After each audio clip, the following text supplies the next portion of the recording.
Good afternoon. I'm Adrian Dix, BC Minister of Health.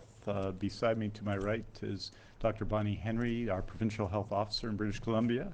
We're honored to be here on the traditional territories of the Songhees and the Esquimalt First Nations. Just to give you a sense of schedule for the next couple of days, tomorrow we'll be briefing at 10:30 in the morning, the briefing that has been promised about modeling. And that will be preceded by a technical briefing, an off-the-record technical briefing at 9 o'clock, and you'll get information from that. Members of the media will by email. Later on tomorrow afternoon at 3 o'clock, we'll be releasing our regular daily statement, which will give information about case counts and so on for that day, so that you'll have that information. And then at noon on Saturday, we'll be back briefing. So there'll be one substantial session tomorrow where all questions, of course, can be asked. There'll be written information at 3 o'clock, and then on Saturday, there'll be a new briefing. So with that, I want to introduce Dr. Bonnie Henry. Thank you. Good afternoon. So a couple of things on the agenda for today, but first off, we have had 66 new cases in the last 24 hours, bringing our total up to 725 here in British Columbia test positive cases. That includes 359 in Vancouver Coastal Health, 241 in the Fraser Health Region, 52 here on Vancouver Island, 62 in Interior Health, and 11 now in the Northern Health Region. As you are aware, we have 9 long-term care facility outbreaks that are ongoing. There's no change in that number today, and all of the stats stay the same with the exception of the 2. One, the Lynn Valley Care Centre, we've had an increase in 4 residents and 3 additional healthcare workers who have tested positive. And in Harrow Park, we have an increase of 2 residents and 1 additional staff member who's tested positive in that outbreak. All of the others continue to be investigated and managed. Of our 725 cases, we now have 66 people in hospital in BC, and of those, 26 are in the intensive care unit, and 186 people are fully recovered. We have no new deaths today, thankfully. A couple of things that have come out in the last day or so. One, of course, is one that you may have heard of. We have new prescriber guidelines to support people who use drugs and people who have issues with substance use disorder or addictions. And this is particularly to support people in places like the downtown east side who may be affected by COVID-19. And so these guidelines are to enable us to provide a safe supply for people and to ensure that they're able to comply with our public health advice around isolation or quarantine should that be required. So I think that's a very important piece to help ensure that we can support people in those situations as best we can. In addition, I mentioned in yesterday's briefing, I've made 2 additional orders under the Public Health Act in BC. One is enables health sector workers at all public and private facilities to remain at one facility only for the duration of the pandemic. This includes long-term care, assisted living, extended and acute care.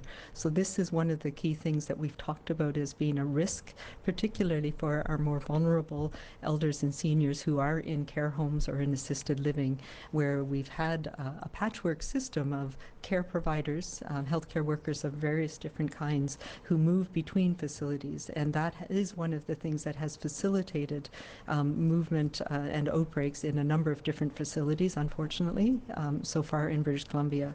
So this will be really important to help support those workers to be able to work and to maintain the support that we need in those facilities with decreasing that risk. So decreasing the potential for transmission both between healthcare workers, but also, most importantly, between facilities. The other thing that was announced earlier this morning, which you would have heard, is that Minister Farnworth has come out with a number of enhanced provisions and made it quite clear around the provincial emergency declaration under the Emergency Programs Act. And I'm really pleased that he has done some things that have defined essential work for the province, and this will help clarify things. As I know, a number of different municipalities were looking at different definitions of who essential workers were and what types of essential services we needed. As well, there are enhanced powers to enforce the orders that we have in place in British Columbia, whether they're orders for isolation, quarantine for people who have returning travelers. And along with that, the Government of Canada has now determined that they are going to use the Quarantine Act to enforce a 14-day quarantine for all travelers entering Canada. So that became effective as of last night, and we are and will be working with them to ensure that we can align our enforcement of these orders if needed. And I think it's, we've said before, although it was an expectation at the federal level, it has been an order for people here in British Columbia, and we have had good compliance with this order, although in a couple of occasions we've need to enforce it. So every day that we stay home, that we do what we have been asked to do, we stay apart but staying connected, brings us a day closer to being able to manage this response. There are still many, many things that we can do and we should be doing together. We can connect with friends online, we can share stories about our day, we can share pictures, we can share videos, we can have celebrations together virtually, and there's lots of those that have been examples lately of people having birthdays where their community can celebrate without having the physical connectedness that puts people at risk. We can all make a difference, but we need everyone to be 100% committed to doing this. That doesn't mean 100% of people all have to stay in their house, but each and every one of us needs to right now make that commitment to stay away from people who are vulnerable, to stay at home when we can, to go out for essential things only, to make sure that we are able to provide those essential services. If you're a healthcare worker, if you work in a grocery store, we're depending on you, but we need you to do that safely, and that means maintaining the physical distance between people. But we also need to continue to coming together as a community and to do that virtually. So we need to take care of each other right now. We need to be kind, and we need everybody to do their part.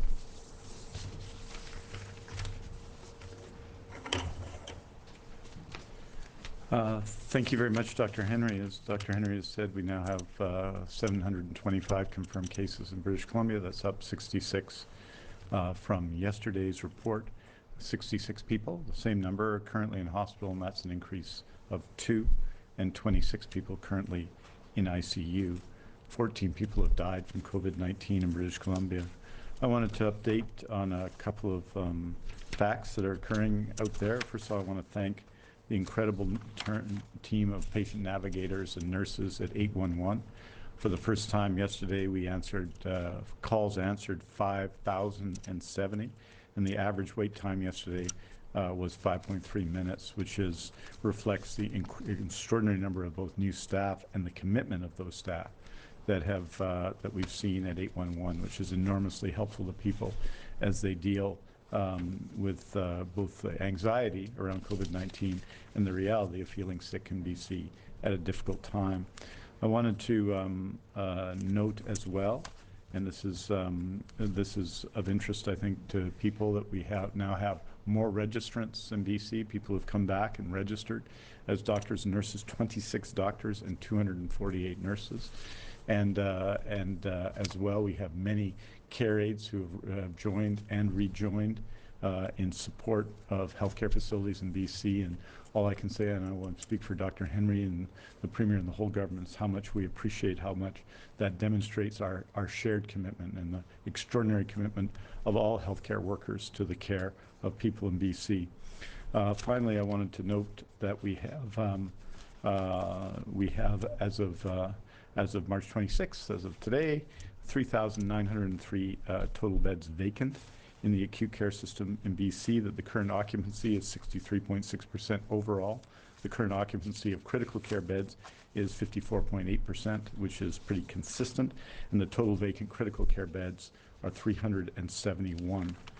Tomorrow will be Dr. Henry and Stephen Brown and myself will be providing some briefing on what we described as modeling, which is to let people know some of the models of what could be expected in BC, including what we see based on BC data, but also taking worst case scenarios. So what you're going to see tomorrow is our preparations in the face of what could be worst case scenarios in BC in comparison to places such as Hubei and Italy. There has obviously been a lot of concern and talk about personal protective equipment. I wanted to say that obviously there's huge international demand for PPE and a lot of disruption in what you would call the global manufacturing capacity and all the supply chains that all of us use. That our primary focus is to protect healthcare workers, and it's our determination to continue to do so. How are we managing that? Well, by conserving and micromanaging our existing inventory, and there's a number of steps we've taken to do that to ensure that the equipment is there and in place and prepared and can be moved around quickly for the needs of our teams and our staff. And finally, securing supply and sources of PPE. We have received and we are receiving small sources of supply, both from the national government and the National Bank of Supply, and also small sources of supply that we have received. Obviously, we are working very diligently and have been virtually every hour of every day to also seek new sources of supply as well. And that is, I'm sure, a situation of concern to all healthcare workers, and we want them to know that we're thinking of them and supporting them every day on that question. And there may be more questions about that when we have a question period. I want to just talk briefly on the issue of the guidance document from the BC Centre this directive from the BC Centre for Substance Abuse on withdrawal management for COVID-19. There will be more information and press release from the Ministry of Mental Health and Addiction shortly, and Minister Judy Darcy. This is clinical guidance for physicians to prescribe safe supply to persons with untreated substance use disorders who are infected with, have confirmed exposure to, or otherwise need to self-isolate in the context of COVID-19. It provides a number of options for opioid use disorder, provides guidance for ongoing patient support and voice contact during self-isolation, and for safe delivery of the medications in the context of COVID-19. We all know, and you're all aware, that British Columbia is facing two public health emergencies, and this world-leading treatment protocol is strongly connected to both emergencies at the same time, a necessary public health measure to assist patients to self-isolate and help their community. As I said, you'll be hearing significantly more from that and some detail from Judy Darcy. And I can tell you that, well, the guidance protocol originated with the team at Vancouver Coastal Health. It has been unanimously endorsed by all the stakeholders for the BCCSU, including the Ministry of Health, to adapt as a provincial guidance. And I want to express my appreciation for the leadership of my colleague, Minister Darcy, and the whole team involved in that question. And with that, I just say two more things. One, our continuing concern about care homes is reflected in the order made by the provincial health officer today, which will be followed up by the work of medical health officers and a number of health authorities.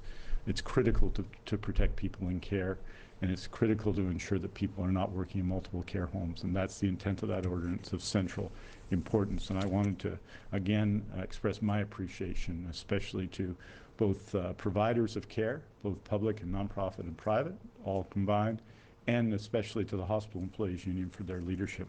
I want to say finally that what we do today matters. Physical distance and self-isolation and everything Dr. Henry is telling us to do matters. It matters today, and it matters for the days, the weeks, and the months ahead. This will be a difficult time, as difficult as we've ever seen as a province. But we know this: if we do what we're asked, if we do what is right, we can take the steps we need to bend the curve to ensure that all of us have the resources to deal with this really unprecedented in our lifetimes public health emergency. The action we take today matter, and you'll see this tomorrow as well. They're what will help us help save the ones we love, perhaps, tomorrow. Working apart, we're standing together. The distance between us unites us. I've said it before, and I'll continue to say it. Dr. Henry just said it to you. We need 100% of us to be all in, 100% of the time. In the days today and all the days and weeks ahead, we have to work 100% as a whole society, from each individual in every community, in every corner of BC, to the provincial government, to the federal government, to municipal governments. All of us have to be all in to do what we can to defeat COVID-19. And with that, I'll take your questions. Oh, wait, one more thing. Just a few words in French. Nous annonçons 66 nouveaux cas de COVID-19 aujourd'hui, pour un total de 725 cas en Colombie-Britannique. Chaque régie de santé de la Colombie-Britannique compte des patients atteints de COVID-19. 359 se trouvent à Vancouver Coastal, 241 à Fraser, 52 sur l'île de Vancouver, 62 dans l'intérieur et 11 au nord. 9 établissements de soins de longue durée dans les régies de santé de Vancouver Coastal et Fraser ont confirmé des cas de COVID-19. Les responsables de la santé publique offrent leurs solutions pour mettre en place les protocoles d'épidémie. Des ordonnances de l'agent de santé provincial pour les employeurs des secteurs de la santé publique et privée et les établissements de soins de longue durée ont été émises aujourd'hui. Ces ordonnances garantissent que les employés travaillent dans un seul établissement pour réduire le risque de transmission de COVID-19. Je vous remercie, and we're happy to take your questions. Okay, just the usual housekeeping. Please press *1 to enter the queue to ask a question, and limit yourself to one question at a time. And please unmute your phones. You will not be audible until we put you into the queue. And so yes, always remember to unmute your phones. We will start with Lisa Cordasco at CHLY. Go ahead, Lisa. Thank you. Dr. Henry, almost every day you refer to cases at long-term care homes on the Lower Mainland. Without divulging the locations of towns or individuals, what can you tell us about the cases here on Vancouver Island? Are they in care homes or in clusters, or are these a bunch of individual cases? Yeah, so there's a couple of things. We announce all of the outbreaks, and we talked a little bit about this yesterday. We have a protocol that we've had for many years for outbreaks in care homes, and so that's part of what we are doing to continue that protocol. So there have been no care home outbreaks on Vancouver Island yet. There's been a combination of people who've returned from traveling, some of them individuals, some of them have passed it on to close contacts, and others have been other community contacts. Some have attended events, for example, where there have been people who've been positive for COVID-19. So there is also, as we know, are knowing more and more with the testing that we're doing, that there is community transmission both in Vancouver Island and across British Columbia right now. Next question comes from Matt Preprost, Alaska Highway News. Hi, Doctor. How many of the cases in the Northern Health region are related to travel versus community transmission? And are you able to provide any details about perhaps how many people here in the North have recovered? I do have the number who have recovered. I believe it is 1 or 2, but I can get that for you. I don't have the data on whether they're all travel related or not. I know the initial ones were, but my understanding is there has been some exposures. No, I stand corrected. There were 5 recovered cases in Northern Health. So that's good news. There is a mixture of close contacts as well as travel related cases that I'm aware of in the North. Great. Next question comes from Ian Mulgrew at Post Media. Go ahead, Ian. Hi, this is for the Minister, and it's about the cancellation of scheduled surgeries, which means that about 3,000 British Columbians a week who have been waiting to have diagnostic treatments to find out how far cancer might have spread, as well as those who have been waiting to have treatment are now living with both the fear that their situation is deteriorating, but also with fears of the virus. I wonder if you might speak to some of their concerns and when scheduled surgeries might start again, and what plans you have for erasing the backlog, or will they just be put back into the lengthy queues? Well, I think Ian, I've spoken about this 4 or 5 times. I think it's of all the decisions that have been made since the beginning of this was one of the hardest, because while we call them elective surgeries, as you know, they're scheduled surgeries, and they're all important. They're all medically necessary. They're all required. And canceling them to ensure that we have the appropriate space in acute care hospitals, in ICUs, in critical care units, is a necessary step. It's a step that wasn't taken in other jurisdictions, which dealt with an influx of COVID-19 patients while their hospitals were at 100% capacity. That's not what we were prepared to do in BC, so we've prepared the situation, and I would note that had that happened, then obviously that would have had implications for scheduled surgeries as well. But it's this very serious question, and I should say that in every hospital, assessments have been made, because some surgeries defined as scheduled surgeries are urgent, especially in oncology, and so those surgeries continue to happen.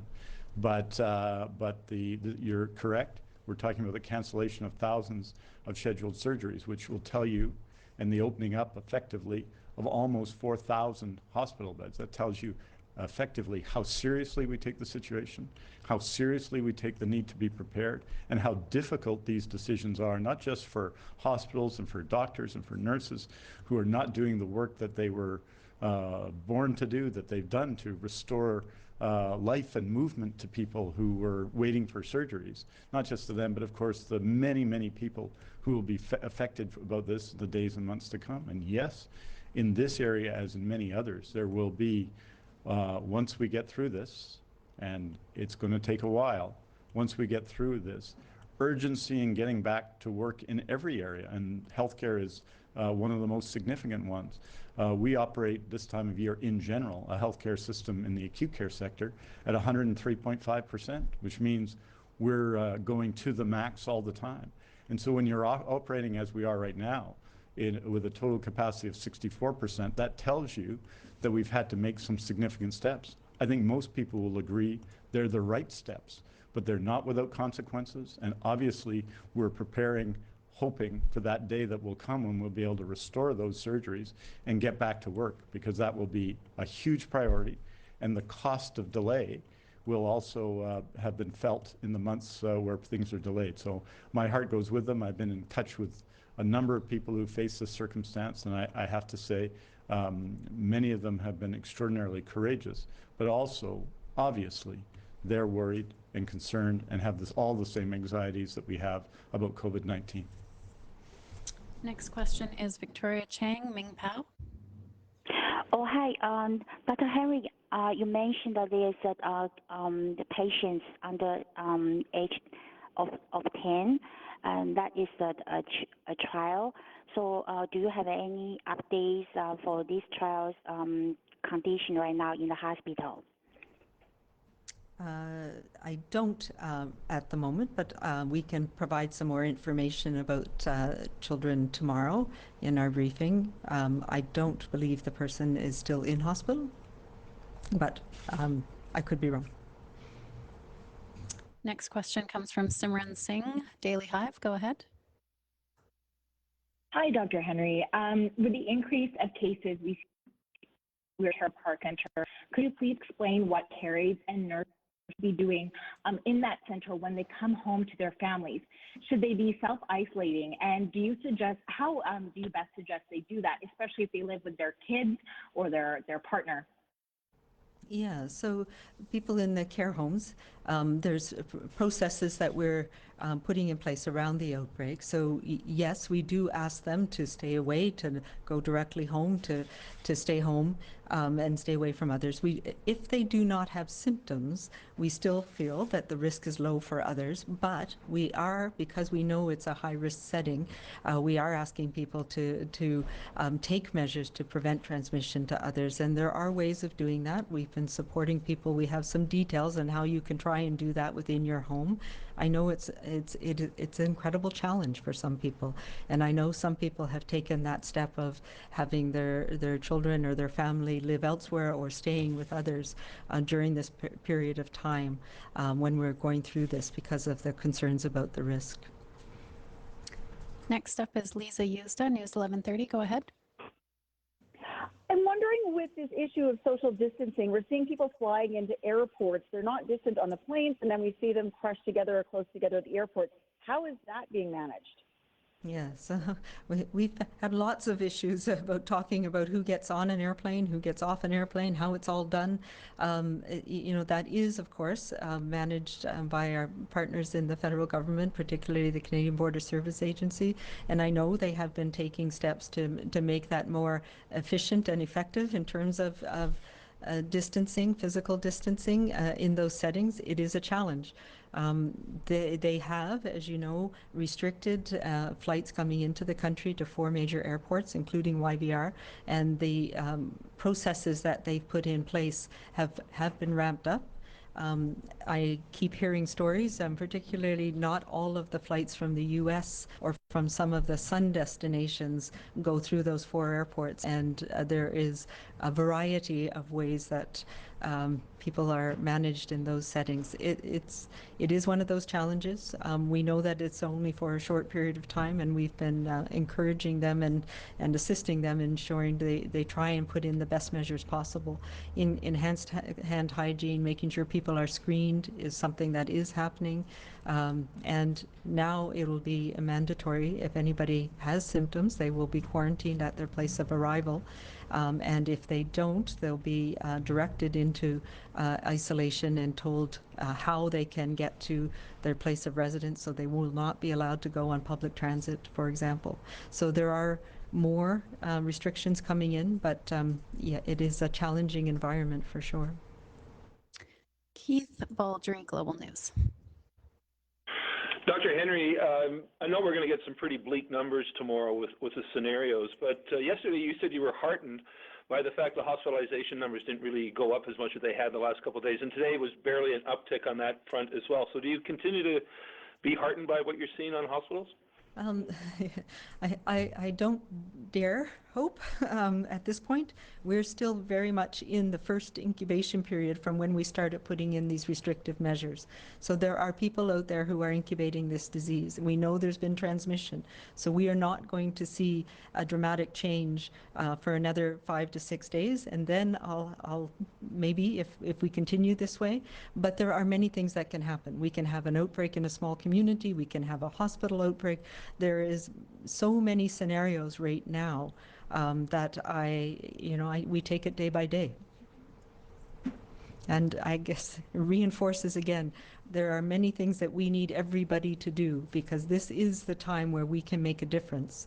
And the social distance, the physical distancing is something that all of us have to take seriously right now, because that is our best buffer. It's our fire break. It's our firewall, so that we can put out all the little sparks that are happening in our community now based on what occurred 5, 6, 7, 8, 10 days ago. We're able to do that better, and we can try and control this in a way that is going to manage our ability to care for people both in the hospital with COVID-19, but everybody else who needs health care as well. And the only way we can do that is everybody committing to taking the physical distancing seriously and continuing to do that on a day-to-day basis right now. Vaughn Palmer, Vancouver Sun. Go ahead, Vaughn. A question for Health Minister Dix. You said a while ago that you would update us on medical supplies when they got here, not when they were ordered. And I'm hearing reports now out of the states that some of their manufacturers and suppliers are telling customers with regret that they can't fill their orders. Is British Columbia hitting that problem? And is that why you said today that really we've only had a small increase in the number of supplies, and we've not had any update on the numbers you gave us 10 days ago on the number of ventilators in the system, for example?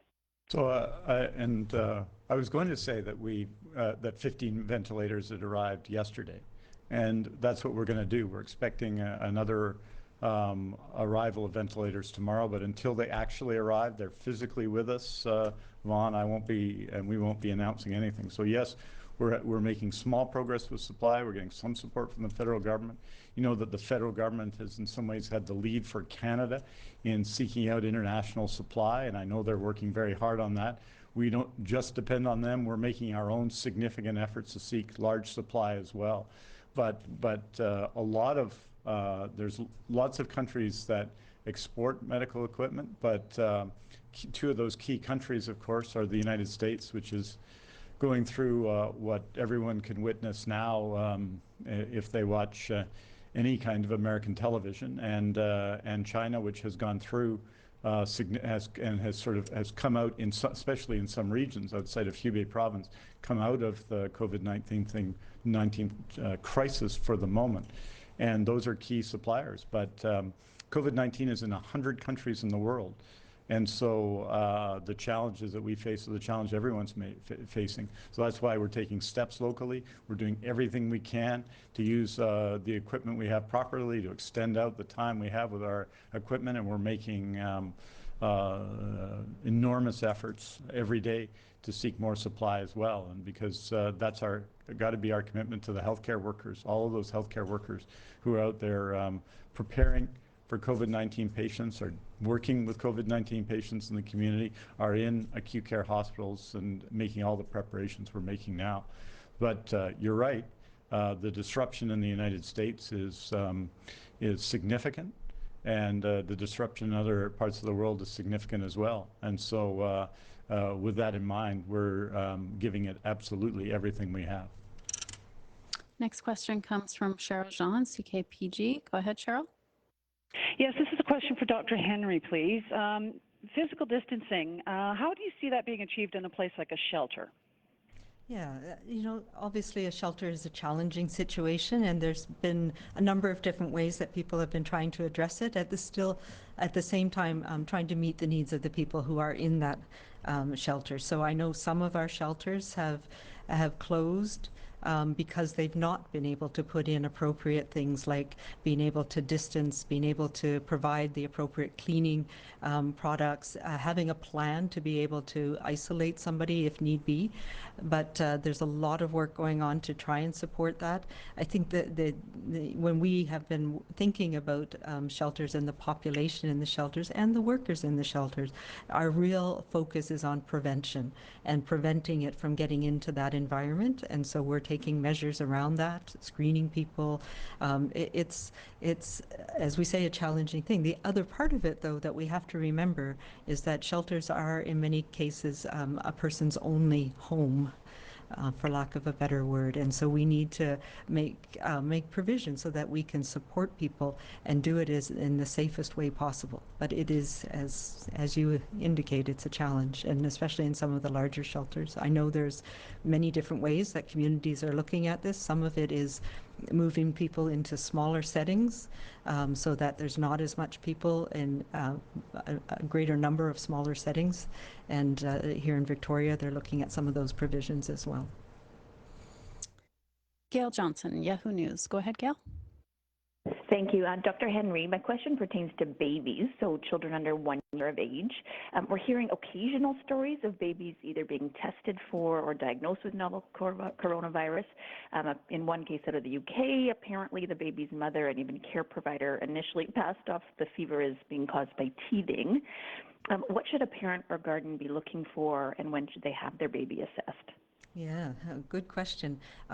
As we know, most young children seem to be less affected by this, but there have been case reports, as you say, very small numbers of infants who've been affected by COVID-19, and some of them severely affected. So I think that the same thing applies if you have concerns about your child, to make sure that you connect with your care provider and ask about the issues, particularly if you have had contact with somebody or have been in an environment where COVID-19, and I say that because we have now several public places where we know there's potential exposures.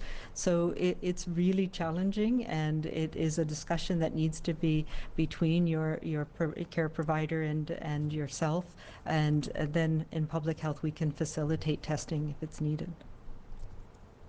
Okay, next up we have Victor Kaiser, Radio Kamloops.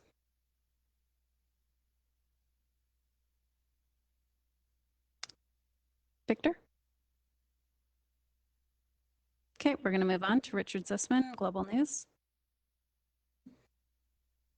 One of the questions that we've received, Dr. Henry, or potentially for Minister Dix, is around custody battles and what the recommendations are for people who may be have children that go in between parents' homes, and whether that's recommended. And considering the courts aren't open, how is their guidance on doing that if there's a potentially concern from one parent or the other that the home isn't safe in terms of protecting from COVID-19? Yeah, that's a very challenging question, and it's not one that I can give individual advice on. Although the courts may be closed, there are ways of connecting with the legal system to address your own particular individual situation, and really that's the advice that I have to give. There's no way I can say blanket it should be one or the other. We do want to try and minimize exposure, so it has a lot to do with how you can effectively care for children in those environments, and every situation is very different. So I know my colleague in Quebec said that they should stay with the strictest parent, but I'm not sure it's that simple. I think there is a lot of things in family dynamics that need to be worked out, and my advice to people is to try and work it out in a way that makes the best sense for the children. Next question comes from Amy Smart from the Canadian Press. Go ahead. Hi there. If we do reach our capacity to treat COVID-19 cases, I know some countries have implemented rules against treating people of a certain age, for example. Others are leaving those determinations up to doctors. How will doctors in BC make those decisions, and is there a framework in place to support them? Yes, there absolutely is. This is something that is near and dear to my heart for a long time. Looking at what happened during the SARS outbreak and other things. So an ethical framework about how we approach these questions, these incredibly important questions, is something that we developed in H1N1. We've refined it during the Ebola crisis in 2014, and we've used that background with a very strong group of clinical ethicists, or not clinical ethicists in our province that we've had ongoing discussions with over many years, and I raise my hands to them. We have a really strong group of ethicists in this province who have assisted us on this, and since January, when this first started, I tasked them with looking at developing the framework that we can use, and adapting the framework for COVID-19, and then addressing some very specific questions. One of those is around personal protective equipment, and the other one was around ventilator and decision making about who will get scarce treatments if that comes to pass. So we do have a very detailed framework, and I thank all of my clinical care, my nursing colleagues who were involved in developing this framework. It does have a whole protocol for how we will manage this, so that any single individual physician or clinician will have to make that decision on their own. There is a system that is being set up for clinical decision-making, ethical decision-making at each hospital that's involved, and also a provincial strategy, we call it a tripartite appraisal, I'm sorry, I can't, TATT, but I can't remember what it stands for.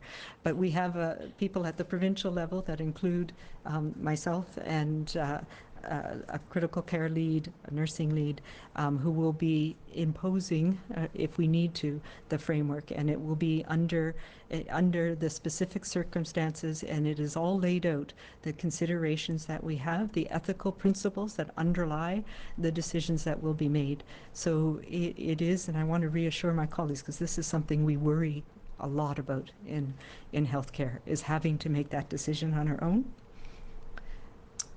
Okay, next question is from Nick Eaglin, Vancouver Sun.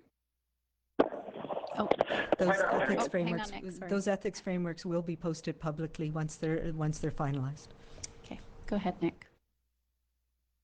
Hi, Dr. Henry. I'm just wondering if there's any more details you can share about the safe supply, like when that's going to happen and how that's going to be delivered to people.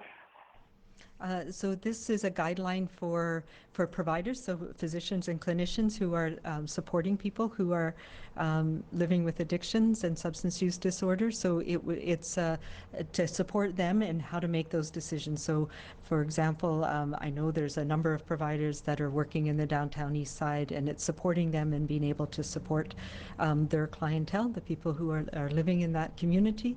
And there's also backup support from the rapid response team to be able to support the individual and the clinician in making sure this can all happen in a way that's safe. So the guidance is quite specific, and I know it will, if it's not already released publicly. Well, it's been distributed, and I think you'll expect something soon, Nick, that will come from the Ministry of Mental Health and Addictions, and it'll be widely distributed. And I think, as far as I understand it, you'll be seeing it this afternoon.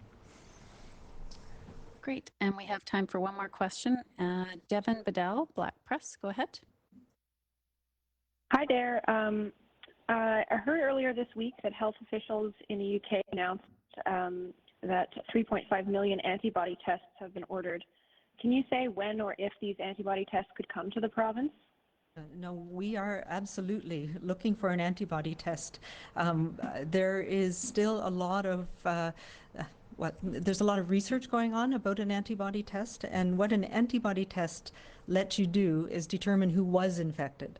So right now, the test that we have that is being used around the world to detect cases is one that relies on detecting the ribonucleic, the RNA of the virus in your saliva in particular and other body fluids. And that one tells us the virus is present. So what an antibody test does is it lets me know 1 week or 2 weeks later if I had the infection.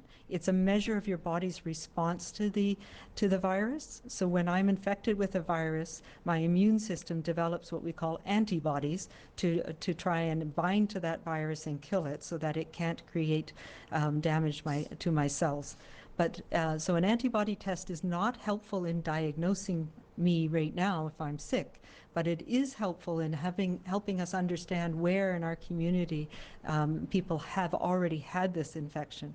So we are absolutely looking for an antibody test. There's been a number that are still experimental, and I know I think it was Iceland or Finland was looking at doing some broad antibody testing as well. We have a research program that we've already started with the BC CDC to take bits of sera, so blood that people have given to the lab for a whole bunch of laboratory tests, and we can take that anonymized sera and then we have it as a baseline, and then we can do testing in 3 months, 6 months once we have an antibody test and see what proportion of the population has actually had this disease. Really helpful, not so helpful right now in determining on a day-to-day basis who's infected. But yeah, we're looking for it. That's all the time we have for today. Thank you very much. Thank you.